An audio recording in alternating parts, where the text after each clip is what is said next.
Hai teman-teman, kalian wajib nonton video ini kalau suka nggak percaya diri. Kisah Ali bakal nunjukin ke kalian kalau terus berusaha itu bisa mengubah segalanya.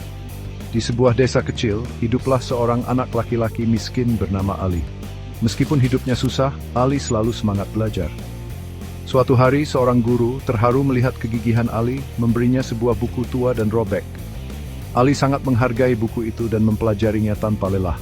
Semangatnya yang pantang menyerah menarik perhatian banyak orang, termasuk seorang dermawan yang baik hati yang menawarkan Ali beasiswa. Dengan kesempatan ini, Ali melanjutkan pendidikannya ke jenjang yang lebih tinggi, dan akhirnya menjadi seorang dokter yang sukses. Ia kembali ke desanya dengan penuh dedikasi untuk membantu mereka yang membutuhkan. Kisah Ali mengingatkan kita bahwa ketekunan dan semangat dapat mengatasi tantangan yang paling sulit sekalipun.